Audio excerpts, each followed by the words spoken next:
हे guys अस्सलाम वालेकुम, this is Rabia and I am back with my top 5 dramas of the week. क्या हाल चाल हैं आप सब लोगों के। आज वेडनेसडे है और आज the much awaited drama of Wahaj and Maya Ali will be screening first episode. I am super excited. I hope मुझे डिसअपॉइंटमेंट नहीं हो because it's been so long कि हमने वहाज को स्क्रीन पे देखा और एक अच्छे कैरेक्टर में। और स्पेशली वहाज और माया की केमिस्ट्री फ्रॉम जो बिछड़ गए वो मुझे आज तक याद है and I miss that drama and कितने पावरफुल सीन्स थे और कितनी ज़बरदस्त परफॉर्मेंस थी। So I am really really looking forward to something similar, same chemistry, same great performances by the two. उसके अलावा हमें हिरा मानी और उसामा भी नज़र आ रहे हैं और ये बड़ी क्यूरोसिटी है मुझे कि उन दोनों का क्या रोल है, क्या कैरेक्टर है। So the teaser has the promos have made me very very curious कि कहानी क्या होगी। सो आज देखते हैं कि क्या होने वाला है। नंबर 5 से शुरू करते हैं। नंबर 5 पे दुनियापुर है। इस हफ्ते दुनियापुर की लास्ट वीक दुनियापुर की सेकंड एपिसोड आई और मुझे इंटरेस्टिंग लगी। आई थिंक दुनियापुर ने मोमेंटम कायम करके रखा हुआ है जो उसने पहली एपिसोड से स्टार्ट किया था। उसने आपको क्यूरियस किया हुआ है, इंगेज किया हुआ है and you keep wondering that what is gonna happen next. And थोड़ा डर भी लग रहा है कि इन कैरेक्टर्स में से किस कैरेक्टर को हम लूज़ करेंगे because even though it's only the second episode लेकिन आपको कैरेक्टर से कुछ ना कुछ इंटरेस्ट फील हो रहा है। नंबर 4 पे हमारे पास जफ़ा है। जफ़ा डिस्पाइट कि मुझे जफ़ा के एक दो ट्रैक्स क्या नुमैर और दीबू वाले ट्रैक में कुछ मेरी रिजर्वेशंस हैं, फिर भी जफ़ा जो है वो आपको बोर नहीं होने देता। हर बार हर एपिसोड में एक नया ट्विस्ट, एक नया टर्न आता है जिससे आप सोचते हैं कि अब इस कपल की कहानी किस डायरेक्शन में जाएगी, क्या होता वो हम देखेंगे। और मतलब हर फ्राइडे मैं आज भी जफ़ा का उसी तरीके से इंतज़ार करती हूँ जैसे कुछ हफ्ते पहले करती थी। नंबर 3 पे हमारे पास है ज़ड पत्तों का बन। One of my favorite dramas. Again, it is so nice to see Meenu and Dr. Noful getting to know each other. और इस बार तो थोड़ा बहुत रोमांस का एंगल ज़रा ज़्यादा था, धीमा धीमा, थोड़ा सा कंट्रोल, बहुत ही खूबसूरत तरीके से दोनों ने एक दूसरे से बात की, दोनों एक दूसरे के बारे में जान रहे थे।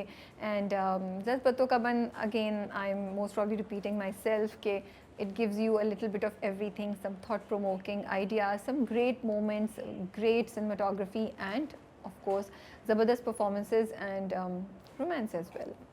नंबर 2 पे जाने से पहले हम करेंगे बेस्ट डायरेक्टर विच इज़ बदर महमूद फॉर कभी मैं कभी तुम। I am just loving the way Badar Mahmood this time has directed the actors, has made sure the editing, the lighting, the set का जो पूरी डेकोरेशन है, जो पूरा कॉन्सेप्ट है वो इतना परफेक्ट है, in sync with each other है। यू नो कहीं भी आर्टिस्ट या कैरेक्टर आपको जो है ओवर द बोर्ड जाते हुए नज़र नहीं आता। उसकी फ़्लो बड़ी अच्छी है और इस बार एडिटिंग में अगर आप देखें तो उन्होंने जिस तरीके से मुस्तफ़ा की और अदील की कहानी को पैरेलल में दिखा रहे थे तो ये मैं इसका क्रेडिट खुद नहीं लूँगी। ऑफिस में बात हो रही थी एंड आई वाज थिंकिंग कितनी सही बात है कि एक तरफ आप दिखा रहे हैं कि अदील नीचे जा रहा है और मुस्तफ़ा आहिस्ता आहिस्ता ऊपर जा रहा है। And it was one scene of Adeel and Adeel की लाइफ का end one scene of Sharjeena and Mustafa. So ये बड़ी इंटरेस्टिंग तरीके की अप्रोच है जो आपको नज़र आ रही है कभी मैं कभी तुम में। इसके अलावा छोटी छोटी डिटेल्स के वो घर की चीज़ें साफ़ कर रही है, वो किचन में कुछ काट रही है, वो आई तो उसके हाथ इस तरीके से थे शर्जीना के when she is talking to Mustafa कि क्या हुआ, मिल क्या उसने क्या बोला तुमसे, एवरीथिंग।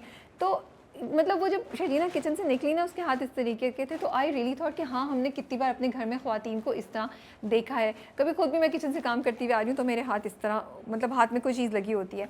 तो the relatability factor is so high that I think that makes the drama so much more interesting to see because आप हर जगह हर थोड़े से बाद आपको एक पॉइंट नज़र आता है जिससे आप कनेक्ट कर सकते हैं। And of course the credit goes to screenplay, the writing and Badar sahab for executing the script in such a beautiful way, in such an apt manner कि आई थिंक वो जो राइटिंग है उसको भी ऑनर कर रहे हैं, जो स्टोरी डिज़र्व करती है उसको वो डिटेलिंग भी दे रहे हैं और जो परफॉर्मेंसेज को जिस तरीके से मैनेज करना चाहिए फॉर ऑडियंसेस वो भी हो रहा है। So it's I find the direction to be very good in this drama, specially अभी जो रीसेंट एपिसोड्स थी। पूरा वो जो सीन था जब वो बैठी हुई होती है और वो मोटरसाइकिल चला रहे हैं एंड एवरीथिंग देन अदील की पूरी जो कॉन्वर्सेशन हो रही थी उसकी रुबाब के साथ एंड वो जो नई लड़की आई है तो हर जगह मुझे लगता है पॉइंट ऑफ व्यू और जो नैरेटिव है वो बैलेंस किया हुआ है। और कहीं भी आपको कोई चीज़ ज़्यादा नहीं लगती। हम अदील को मिस करें तो अदील का पार्ट भी अब आना शुरू हो गया। अदील की डाउनफॉल हम वेट कर रहे थे कि कब होगा, तो वो आना शुरू हो गया। तो बड़े बड़े मुनासिब तरीके से उन्होंने स्टोरी के हर टर्न एंड ट्विस्ट को बैलेंस किया हुआ है। नंबर 2 पे हमारे पास है नादान। इस हफ्ते नादान की पहली एपिसोड आई और पहली एपिसोड ही इतने मज़े की थी, इतनी इंटरेस्टिंग थी कि आई वाज लाइक आगे क्या होगा। मैं लिटरली ऐसे बैठी हुई हूँ एंड आई एम वेटिंग कि सेकंड एपिसोड में क्या ट्विस्ट एंड टर्न्स होंगे, कहानी कहाँ जाएगी। परफॉर्मेंसेस बहुत ज़बरदस्त थी। स्टोरी का जो बेसिक आइडिया है वो इतना थॉट प्रोवोकिंग और इतना ज़बरदस्त है दैट मुझे डर भी लग रहा है, मुझे मज़ा भी आ रहा है कि क्या होगा, क्या देखने को मिलेगा। कुछ सच्चाइयाँ हैं जो आपको अपने आसपास हो रही होती हैं, जिनकी रियलिटी अब ड्रामा आपको दिखा रहा है और इट्स मेकिंग यू थिंक ये जो हो रहा है ना ये ऐसे नहीं ऐसे है एक्चुअली। तो Nadaan first episode has manage to impress me. Best actor male and female. Best actor male, I would like to talk about Fahad Mustafa and one more character which I will talk later on. So again मैं I think हर हफ्ते यही बात कहती हूँ कि फ़ाहद मुस्तफ़ा वो अपने craft के टॉप पे हैं। वो इंस्टीट्यूशन है अगर देखा जाए तो। उन्होंने इतने ड्रामे, इतना वैरायटी ऑफ कैरेक्टर्स किया हुआ है। इस बार भी जो मुस्तफ़ा की जर्नी में डिप आ रहा है, जो मुस्तफ़ा की एक मोरल में, जो उसकी पर्सनालिटी में एक चेंज आ रहा है कि उसको उसके भाई और फैमिली ने जो किया, अब उसके बाद वो चीज़ जो उसने इतने पैशन से बनाई थी वो उसे चली गई है। उसको जॉब में बिट्रेयल फेस करनी पड़ी है, तो वो कैसे टूट के गिरा है और इतनी अच्छी उन्होंने उसकी परफॉर्मेंस दी है। जब और मेरे जहन में ना एक वो सीन बैठा हुआ है।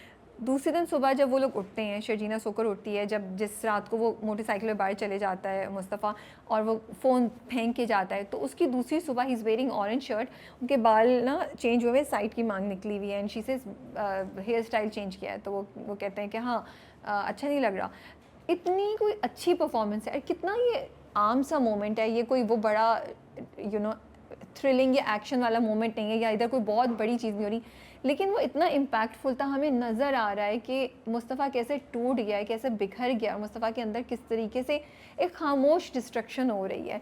And I think Fahadh Mustafa is doing an amazing job of capturing all these emotions and all these ups and downs in मुस्तफ़ा's emotions and psychological उसका जो चल रहा है, और उसको बड़े अच्छे तरीके से वो प्रेजेंट करें। बहुत दफ़ा मुस्तफ़ा ज़्यादा बोलता नहीं है, बट मुस्तफ़ा का जिस तरह वो प्रेगनेंसी की न्यूज़ पे निकल के गया और बिस्तर पे लेट गया, हमें एग्जैक्टली समझ आ गया कि मुस्तफ़ा इस वक्त क्या सोच रहा है। Even though we knew the narrative at the back जो पीछे से आ रहा है, फिर भी उनके एक्सप्रेशंस ने हमें उसकी फीलिंग्स का बता दिया। So again great performance by Fahad Mustafa. I also want to mention Ahmed Ali Akbar for Nadaan, his character Haider in Nadaan. It's great performance. I mean मैं पिन पॉइंट नहीं कर सकती, मेरे पास शायद सही अल्फाज नहीं है ये बोलने के लिए कि अहमद जब किसी कैरेक्टर को लेते हैं वो कैरेक्टर बन जाते हैं। और ऑफ कोर्स हम बोलेंगे एक्टर हैं तो ये होना चाहिए, लेकिन जितनी रियलिस्टिक तरीके से और जितनी महारत से वो ये चीज़ करते हैं वो बहुत कम नज़र आती है आपको। कि आपको लगता नहीं है कि आप अहमद अली अकबर को देख रहे हैं, आपको लगता है आप इस नए कैरेक्टर को तो देख रहे हैं, ये पुलिस वाला है, और कितना वो ना बिल्कुल नीचे लेकर आते हैं कैरेक्टर को। He yeah so what I want to say is that he removes his self, his own personality from himself and he gives you this character. And this is exactly what I felt जब मैं उनका character देख रही थी। मुझे कहीं भी परिजात की फील नहीं आई, मुझे कहीं भी उनके अभी जो ड्रामा आया था इडियट उसकी फील नहीं आई, मुझे एक नया पुलिस वाले की फ़ील आई जिसकी ज़िंदगी में कोई ट्रेजिडी हुई है, जिसको किसी बात का रिग्रेट है, और वो लड़की उसके ऊपर ताने पे ताने दिए जा रही है और वो उस खामोशी से सह रहा है एंड ही इज़ लाइक ठीक है। तो I really like the performance and every time Ahmed Ali Akbar performs a character he completely entertains you. Best actor female goes to Sajal Ali for Meenu in Zard Patton ka Bunn. इस बार तो हमें इतने को खूबसूरत इमोशंस नज़र आए मीनू के, एंड यही सजल की बेस्ट बात है कि वन ऑफ द बेस्ट बात आई वुड से कि वो छोटे से छोटे इमोशन को भी इतना खूबसूरत तरीके से प्रेजेंट करती है कि वो इमोशन आपके लिए खूबसूरत बन जाता है। जिस तरीके से वो गई छत पे, वो पहुंची और फिर वो बात कर रही हैं, डायलॉग्स एक एक लाइन के थे लेकिन उनकी आंखें बात कर रही थी, उनका चेहरा बात कर रहा था, उनकी बॉडी लैंग्वेज बात करी थी। इवन अगर आप देखें the way she holds her head, the way she slightly moves it, जब डॉक्टर नौफल बोलते हैं कि तुम अंदर आ जाओ, तो सजल की परफॉर्मेंस देख के ना आपके दिल में जज्बात आते हैं, आपको वो कैरेक्टर अच्छा लगने लगता है, आप उस कैरेक्टर के जज्बात को समझने लगते हैं, आप उस जज्बात, उस इमोशन की रियलिटी को समझने लगते हैं, या उसका इम्पैक्ट दूसरे बंदे पे क्या हो रहा है वो समझने लगते हैं. So this time it was a great performance. जब वो नौफल से मिलने के लिए रो रही होती हैं, जब वो उससे छुप के मिलती हैं, जब वो उसके बालों को टच करना चाहती हैं, very very endearing moments and a great performance by Sajal Ali. Number 1 पे हमारे पास है कभी मैं कभी Tum. Of course going strong for so many weeks and every week. अभी मैं रिव्यू लिख रही थी तो मैं यही कह रही थी कि कभी तुम की सबसे मज़े की बात यह है कि चाहे आप उनकी रोमांस को पसंद कर रहे हो, चाहे आपको उनकी कंपेनियनशिप और रिलेशनशिप के बारे में कोई चीज़ इंट्रीग कर रही हो, या चाहे आजकल आपको, जैसे हम आजकल मुस्तफ़ा के बारे में बड़े दुख में हैं कि क्या कर रहे हैं मुस्तफ़ा, कभी मैं कभी तुम कुछ ना कुछ आपको ऐसा देता है जो आपको पकड़ के रखता है. That they are conversations happening, you are involve. अभी लाइक आप इतने जज्बे से डिस्कशन कर रहे होते हैं कि शर्जीना के साथ ऐसा हुआ और मुस्तफ़ा ने क्यों ऐसा किया और मुस्तफ़ा के साथ बुरा हो गया. And for a drama to engage you like this is a great thing, and story is keeping us hooked every week. So these are my top 5 dramas of the week. आपके top 5 में कौन कौन से ड्रामे हैं comments में ज़रूर share कीजिएगा. टेक केयर एंड अल्लाह हाफिज़.